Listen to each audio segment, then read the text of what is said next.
Պարոն նախագահ, գործող իշխանությունը Արցախ վերադարձի հարցը բարձրաձայնելը համարում է հրահրիչ, կոնֆլիկտածին,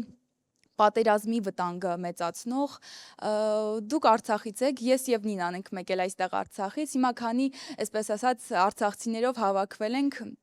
այն էլ Արցախին այսքան մոտ, Արցախ վերադարձ խաղաղ ճանապարհով հնարավոր է միջազգային իրավունքներին համապատասխան եւ դուք ինչպես եք պատկերացնում։ Այո, մեր ծրագրային նաև դրույթներից է Արցախ վերադառնալու իրավունքը դա անբաժանելի իրավունքն է արցախայության եւ ես չեմ համարում որ սա կոնֆլիկտացին է նույնպես կոնֆլիկտացին չի ցեղասպանության հարցի հետամուտ լինելը ցեղասպանության հարցի ճանաչմանը Ուրեմն սա նաև վերջ կա միջազգային դատարանի որոշում կան Եվրո դատարանի հայտարարությունները այդ հարցի վերաբերյալ։ Չեմ կարծում, որ դա կոնֆլիկտացին է, հակառակը դա բանակցային գործընթացում որոշակի դիրքերի ամրացում է Հայաստանի կողմից։ Այո, հնարավոր է։ Այս պահին ռեալ է թե ոչ, երևի ռեալ չի այս պահին։ Խոսքը պետք է գնա երաշխավորված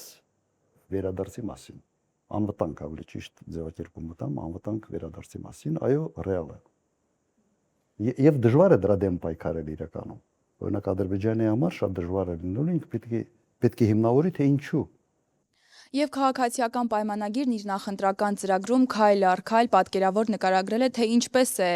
իր ընտրվելուց հետո փոխելու հայ առաքելական եկեղեցու կաթողիկոսին, տեղապահ նշանակելու Բայց մենք տեսնում ենք, որ այս նախընտրական շրջանում քարոզարշավի ժամանակ ոչ մի բառ դրա մասին, կաթողիկոսին փոխելու մասին Փաշինյանը չի խոսում։ Ինչու ձեր կարծիքով։ Այդ հարցի պատասխանը ես իրականում չունեմ։ Ենթադրության մակարդակի վրա կարող եմ ասել հետևյալը։ Հասկացել եմ, որ դա զուտ նախընտրական տեսանկյունից շահավետ մոտեցում չի շատ խոսալի եկեղեցու մասին Նաև հույսը դնում են նրա վրա, որ ծրագիրը շատ մարդ չի կարդում եւ այդ ծրագրից իրենք չեն էլ համարյա խոսում, մենք ենք անընդհատ հիշատակում այդ ծրագրային կետը իրենց մոտ։ Թե ինչի են գրել այնուամենայնիվ ծրագրի մեջ, կարծում եմ սա ինչ որ տեղից հրանք են ստացել, որովհետեւ ուրիշ ողջամիտ ռացիոնալ բացատրություն այստեղ ես չեմ տեսնում։ Ինչ որ մեկին փորձում են համոզել որ ինչ որ բան անելու են հայ առաքելական եկեղեցու դեմ։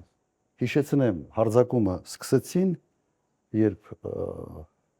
վեապարը Արցախի հարցի վերաբերյալ դրսում Շվեյցարիայում եթե չեմ սխալվում, համապատասխան մեծ ժողովի ժամանակ ուղղակի հնչեցրեց։ Ուրեմն ինքը մի կողմից դա շատ հրապարակային չի ուզում դարձնի, որ նախընտրական, այսպես ասենք, տրամադրությունների վրա չազդի, բայց ծրագրում գրել են որ ցույց տալու համար որ գիտեք ես այնուամենայնիվ իմ ծրագրում սա կա ուրիշ բացատրություն այդ չկա